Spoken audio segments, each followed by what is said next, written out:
1 Samuel, capítulo 14, versículo de número 6, diz assim a palavra do Senhor. Preste muita atenção. Disse, pois, Jonatas ao moço que lhe levava as armas: vem, passemos a guarnição destes incircuncisos. Porventura operará o Senhor por nós, porque para com o Senhor nenhum impedimento há de livrar com muitos ou com poucos. Diga glória a Deus. Diga aleluia. Feche os seus olhos. Curva a sua cabeça. Pai, muito obrigado por esta palavra bendita, maravilhosa. Derrama, Senhor, sobre a tua igreja a tua unção, a tua graça, o teu poder. Meu Deus, em nome de Jesus, que através da tua palavra haja cura, haja libertação, haja restauração de vida. Senhor, em nome de Jesus, que ninguém saia por estas portas sem antes experimentar do teu Espírito. É o que nós pedimos, te agradecemos em nome de Jesus. E quem crê, diga amém. Diga graças a Deus. O título da pregação é: a confiança elimina o medo. Quando a gente confia em Deus, automaticamente o medo é eliminado. Lembre-se que o medo é algo inerente a qualquer ser humano. Todo mundo aqui já teve medo, inclusive eu.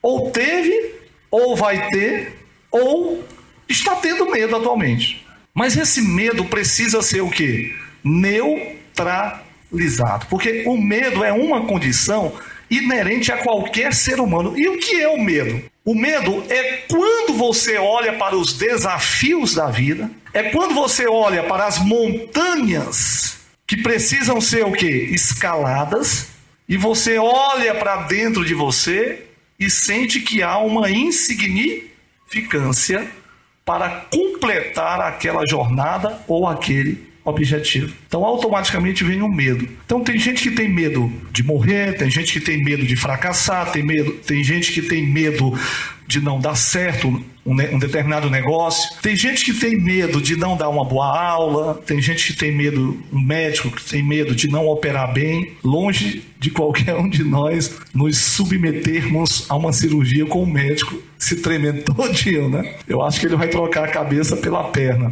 E aí você vai fazer uma operação da perna direita e ele vai operar o braço esquerdo. Então, o medo precisa ser neutralizado. Aqui eu poderia fazer várias menções sobre pessoas na Bíblia que tiveram medo. Sim, que tiveram medo. Homens de Deus que tiveram medo. Mas conseguiram, através da fé, neutralizar o medo. Aprenda. O medo só pode ser neutralizado pela fé. Amém? E para isso é necessário relacionamento constante com Deus, vida íntima com Deus, crescimento espiritual. Hoje o Espírito Santo me falou quando eu estava vindo para cá: filho, tudo aquilo que tu colocas diante de mim, eu recebo e eu respondo. Deus disse isso e pediu que eu passasse isso para todos que viessem hoje. Então hoje Deus está eliminando. Olha, para você ter uma ideia, eu estava tomando banho e Deus colocando na minha cabeça que tem uma pessoa aqui, o caroço vai ser eliminado. E eu não sei quem é, às vezes é um representante, é uma família que está representando, é alguém, uma pessoa que está representando o ente querido. E Deus me mostrava um caroço sendo arrancado, sendo extraído. Então Deus, ele faz as coisas desta forma. Tudo que você coloca diante dele, ele responde. Não tenha medo dos exércitos que se levantam contra você, porque maior é o Deus que nós confiamos e cremos. Diga aleluia, diga glória a Deus. A confiança elimina o medo. A ideia central do sermão é: os contrastes da vida só são superados quando o medo é neutralizado. Os contrastes da vida, as intempéries da vida, os obstáculos, as dificuldades, as incertezas, os problemas, os dilemas, só podem ser vencidos quando o medo é neutralizado. Deus só opera quando já não existe o medo. Vocês estão entendendo isso? Você sabe que as pessoas que mais tiveram sucesso no mundo, elas foram até o fim porque conseguiram neutralizar o medo. Eu me lembro de Abraham Lincoln. Era um lenhador. O sonho de Abraham Lincoln era ser presidente dos Estados Unidos. Tentou quase 15 vezes, né? se não me falha a memória, quase 15 vezes ser presidente dos Estados Unidos da América. E sempre perdia. Mas ele conseguiu neutralizar o medo. Quantas pessoas se levantaram para Abraham Lincoln e disseram: para com isso, você não vai ser capaz de chegar a esse objetivo. Nunca você vai conseguir chegar a esse objetivo. Mas ele não teve medo, ele foi até o fim. E hoje, o atual presidente, Barack Hussein Obama, ele, quando foi eleito a primeira vez, que agora já está no segundo mandato, ele simplesmente fez o juramento na Bíblia que Abraham Lincoln jurou, quando entrou na presidência dos Estados Unidos da América. O que eu quero dizer para você é que eu não sei quais são as possibilidades. Não sei quais são as possibilidades para você chegar a esse intento, a esse objetivo, a esse anseio. Mas eu quero te dizer uma coisa que é o Espírito Santo que está me falando agora. Ele vai te levar onde Ele quiser. E se você acreditar nele e não tiver medo da vitória, medo de conquistar aquilo que você sonha, Deus vai te levar muito mais além daquilo que você está sonhando. Diga aleluia, diga glória a Deus, diga eu recebo, Senhor. Eu poderia citar vários exemplos aqui e passar a noite citando, gente. Eu me lembro desse rapaz que morreu agora recentemente, o dono da Apple, É aquele símbolo da maçãzinha mordida. Foi ele que desenvolveu o interface, touchscreen, smartphone, Ele que criou, essa inovação tecnológica. Alguém lembra o nome dele? Steve Jobs. Esse homem morreu com 58 anos de câncer. Observe o que é a vida, Esse homem quebrou 27 vezes. Presta atenção. Ele quebrou 27 vezes. Mas esse homem não desistiu do seu objetivo. Ou seja, ele não teve medo. Presta atenção. O medo neutraliza a fé. Eu não sei se Deus te respondeu ontem. Eu não sei se Deus te respondeu há um mês. Eu não sei se você já está abatido de tanto orar e não vê a resposta de Deus. Mas eu quero te dizer uma coisa. Deus continua te ouvindo. Deus está te ouvindo. Presta atenção nisso. Mas o Espírito Santo nesta noite colocou aqui no meu coração. E eu sinto isso. E quero passar isso para a igreja. Tanto para os que vão me ouvir, como para os que estão aqui na igreja. Deus tem o seu tempo. Presta atenção nisso. E tudo aquilo que nós fazemos para Ele tem que ser feito por amor e justiça. Porque Ele é um Deus de amor, é um Deus de justiça. O teu dia vai chegar. E o teu dia pode ser hoje. Se você souber acreditar no poder deste Deus que é inesgotável. Diga aleluia, diga glória a Deus. Então os contrastes da vida só são superados quando o medo é neutralizado. Neutraliza esse medo, meu filho. Neutraliza esse medo, minha filha. Pastor, eu tenho medo de engravidar. Não, neutraliza. O sonho do teu marido não é ter um filho, uma filha. Então neutraliza esse medo. Deus vai te dar o filho mais lindo que possa existir na face da terra. Pastor, eu tenho tanto medo de casamento, porque hoje em dia é tão difícil o casamento. Pois não tenha medo, porque Deus vai te dar um príncipe. Deus vai te dar uma princesa.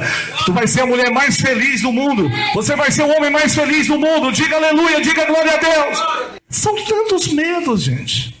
Como é que Deus pode operar com tanto medo? Agora vamos observar o texto e analisarmos o contexto, É uma questão de hermenêutica bíblica, para a gente poder entender e trazer essa história para nós. Nesse texto aqui, preste muita atenção, historicamente falando, a nação de Israel, preste atenção, estava sob o governo do primeiro rei de Israel, que foi quem? Saul. Saul foi o rei segundo o coração de Deus ou segundo o coração do homem? Segundo o coração do homem. Presta atenção, ele era da tribo de Benjamim, ele governou 40 anos. Mas no final do seu mandato, ele fracassou, ele se orgulhou, Ele saiu da linha, ele desobedeceu a Deus. E nesse período aqui, nesse contexto histórico-bíblico, bíblico, a nação de Israel estava em declínio espiritual. E quando há um declínio espiritual, o mal se levanta. Quando você tem medo, Satanás se levanta. Os inimigos se levantam. Por isso que o medo é perigoso. Porque quando você está com medo, o inimigo se levanta. Aí o inimigo diz, agora eu derrubo ele. Agora eu derrubo ela. Agora é a minha vez de atrapalhar os planos dele. Porque ele está com medo. A nação, nesse período, tinha um rei fracassado já, espiritualmente. Saul estava fora do contexto de Deus, para vocês entenderem. Estava desobedecendo a Deus em muitos parâmetros, em muitos paradigmas, em muitas regras. Entenda isso. A nação estava em declínio porque o rei não estava passando para o povo a fé, a certeza deste Deus poderoso. Então toda a nação estava temendo quem? Os filisteus. Os filisteus viveram, gente, onde hoje é a faixa de Gaza. É aquela região ali, né, do território da Palestina, né, onde existe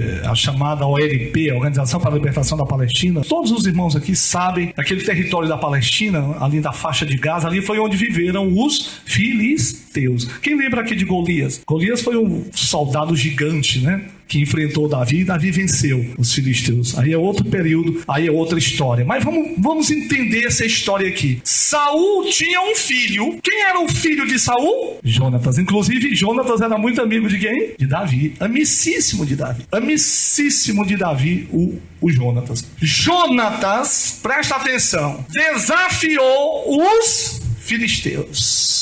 Jonatas, o único, com seu escudeiro, seu fiel escudeiro, disse: eu irei desafiar os filisteus. A nação toda estava tremendo e temendo os filisteus. Mas Jonatas se levantou e disse: não, eu vou em nome do Senhor, porque Deus tanto faz ser pouco como muito. Deus resolve. A minha confiança está em Deus. Diga aleluia, diga glória a Deus. Então o primeiro tópico eu coloquei: Jonatas e seu escudeiro não eram uma força de ataque para o grande exército filisteu. Então ele não simbolizava nada para o grande exército filisteu. Mas se nós formos observar o que ele diz aqui, presta atenção, gente. A gente vai entender. Lá no finalzinho diz assim: porventura operará o Senhor por nós, porque para com o Senhor nenhum impedimento, presta atenção, há de livrar com muitos ou com poucos. Presta atenção. Jonatas e um escudeiro, né? O que é o escudeiro? Alguém sabe aqui? Aquele que leva as armas, né? Aquele que leva o escudo, aquele que leva as armas, enfim, aquele que procura ali estar preparado para proteger, né, aquele soldado valente. Presta atenção. Ele sozinho, com o escudeiro, desafiou os filisteus. Meu irmão, nós temos na Bíblia, né, várias passagens de grandes exércitos que se levantaram contra Israel. E você sabe muito bem que, se nós formos analisar a capacidade bélica da nação de Israel, era uma capacidade pequena. Eles não tinham costume de guerra. Mas a força de Israel vinha de quem? Vinha de Deus. Eu quero dizer para você que não conseguiu conquistar algo ainda: a minha irmã vai conquistar, mas eu não nasci para isso. Eu não tenho cabeça para isso. Pastor, oh meu Deus, coitadinho de mim. Não diga isso. Não diga isso. Vai na força do Senhor, porque Deus é contigo. Você que tem dificuldade de aprender, você vai aprender.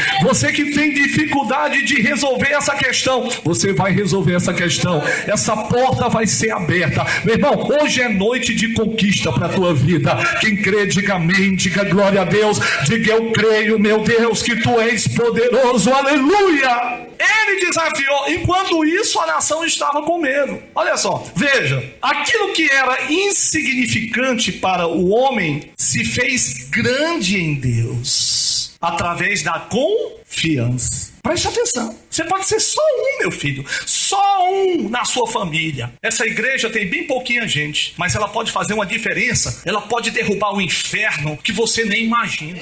Você nem imagina nisso. Lembra de Elias? Lembra de Elias? Foi o que Elias fez no período de Acabe e Jezabel. Um homem, um profeta.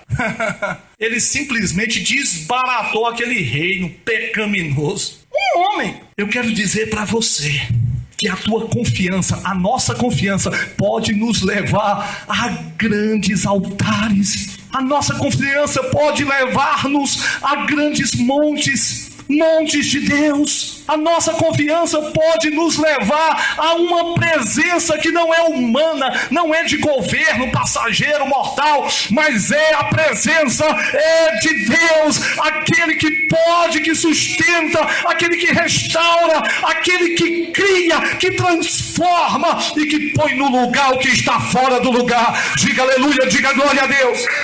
Deus pode usar tuas mãos, Deus pode usar a tua cabeça, Deus pode usar a tua vida para ser a coluna da tua família, para ser alguém que vai chamar muitas vidas para estarem aqui na presença do Senhor, colocando o coração inteiramente na presença de Deus.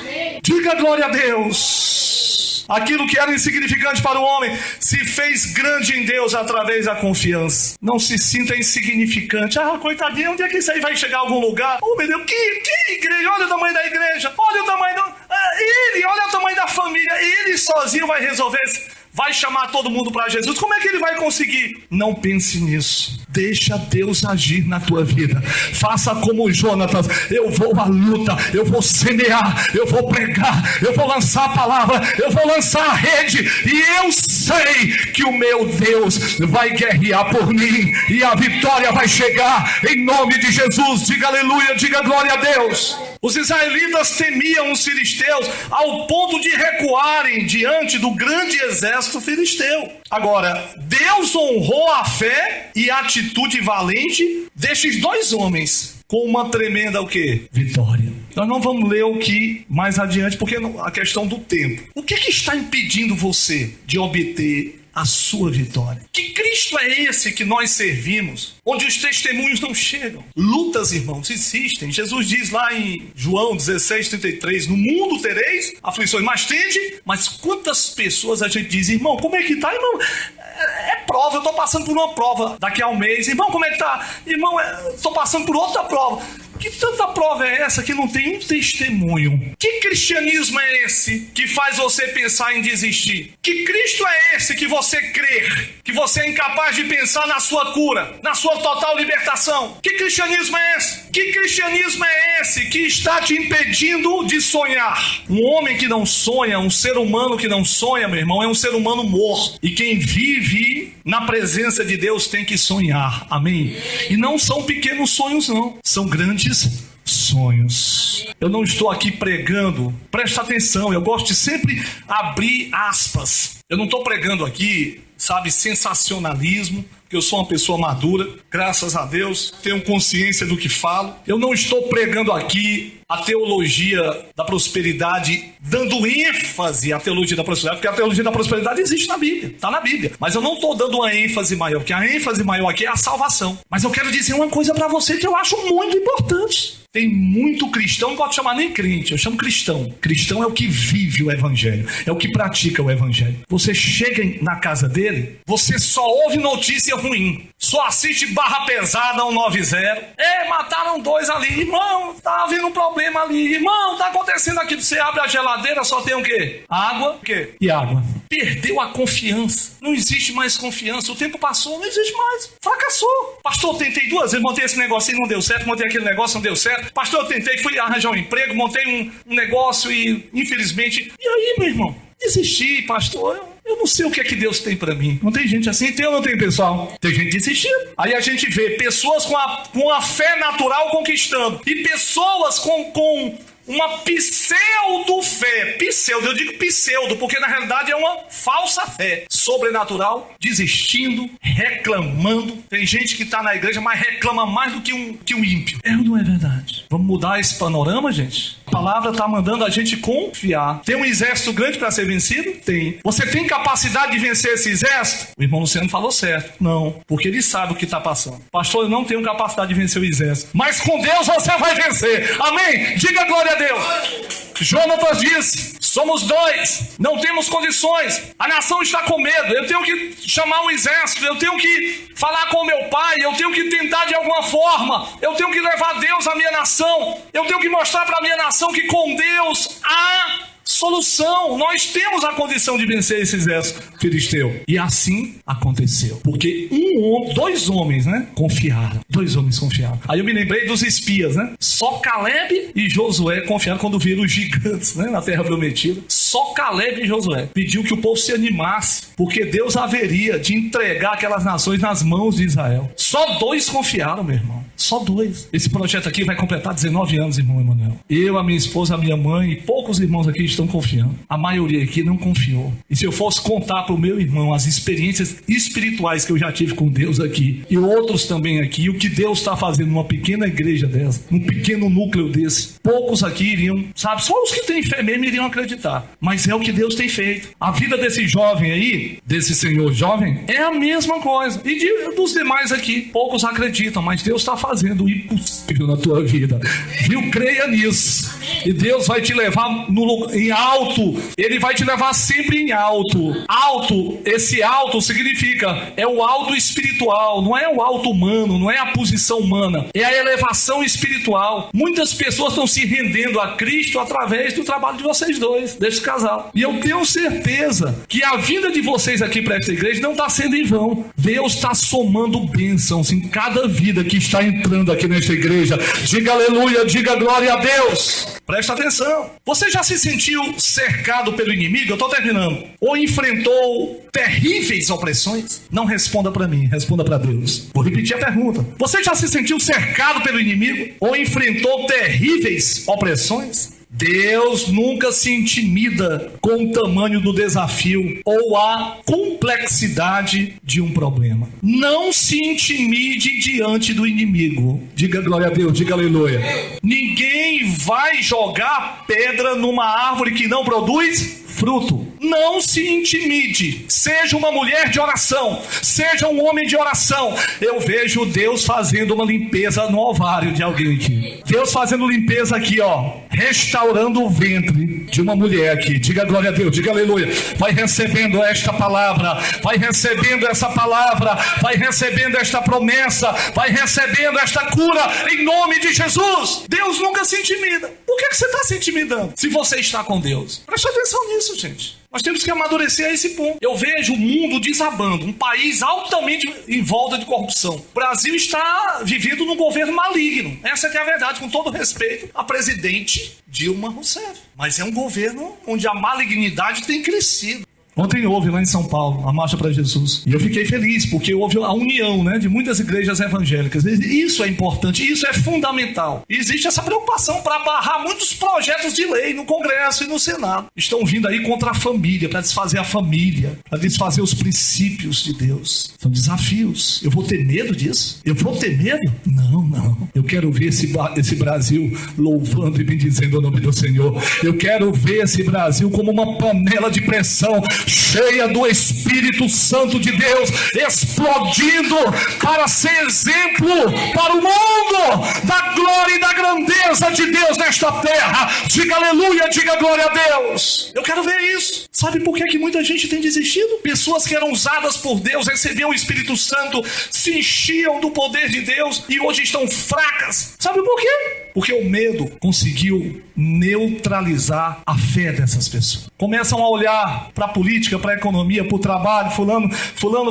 no trabalho está falando mal, puxando o tapete, foi despedido do emprego, um problema e outro, e a fé desabou. Eu sempre costumo dizer que o sagrado é o sagrado. Deus é Deus. A igreja é a igreja. Eu não posso misturar as coisas. Se eu sirvo a Deus, eu tenho que servir por amor. Deus nos ama de uma forma o quê? De uma forma o quê? Incondicional. A pastora Fernanda falou corretamente. De uma forma incondicional. Ele me ama de uma forma incondicional. Eu tenho defeitos. Todos aqui têm defeitos. Sim ou não? Passe um dia na minha casa, você vai ver. Olha o jeito que o pastor come. Olha olha o jeito que o pastor anda, olha o jeito que... Você vai ver um monte de defeitos, meu filho. Você vai ver, isso é normal, somos seres humanos. Mas ele nos ama mesmo assim, de uma forma incondicional. Então, ame a Deus também de uma forma incondicional. As lutas vêm, as batalhas vêm, mas não abandone aquele que é poderoso em seus efeitos. Diga aleluia, diga glória a Deus. Tem gente abandonando, eu conheço, pessoas da minha família. Mas quando começava a louvar a Deus, todo mundo se tremia sentindo o Espírito Santo, gente sendo batizada, e o outro irmão segurando, a pessoa louvando, eu tô vendo Jesus, eu tô vendo. Menino, era visão, era dom de... Hoje essa pessoa tá fria, esfriou. Sabe por quê? Porque o inimigo era muito grande, ou é muito grande, e ela não confiou em Deus, ao ponto de continuar resistindo na palavra. Nós precisamos pensar em relação a isso. E uma igreja forte, irmão, é muito importante. Uma igreja unida, unanimidade. Lembra dessa palavra? Alpendre de Salomão. A igreja permanecia unânime em oração, unânime na fé. O que é unanimidade? É o mesmo pensamento. A Maria ora, o João ora, a Teresa ora, o Raimundo ora, o José ora. Está todo mundo ali na mesma visão. Deu para entender isso? Agora, se a Maria está orando, a Helena está assistindo o filme quando 10 horas da noite, o João está assistindo o filme 12 horas da madrugada. Eu não estou aqui me metendo na vida de ninguém. A gente vai ter uma igreja fria ou fraca? Uma igreja fria. Eu não estou aqui dizendo que você... Olha, meu irmão, se há uma pessoa que gosta de investigar mais do que eu tô pagando para ver. Eu conheço a história dos Beatles do começo ao fim. John Lennon, George Harrison. Sabe qual é o melhor Beatle, na minha opinião, que tocava melhor e que tinha uns arranjos? Era quem fazia, vamos dizer, quem preparava os arranjos, basicamente. O líder, claro que foi John Lennon. George Harrison morreu em novembro de 2001. Em setembro houve a derrubada das Torres Gêmeas, né, do World Trade Center, e ele morreu de câncer em novembro de, se não me falha a memória, 30 de novembro, se não me falha a memória, de 2001. Presta atenção. A coisa que eu mais pedi a Deus era que um pastor fosse pregar.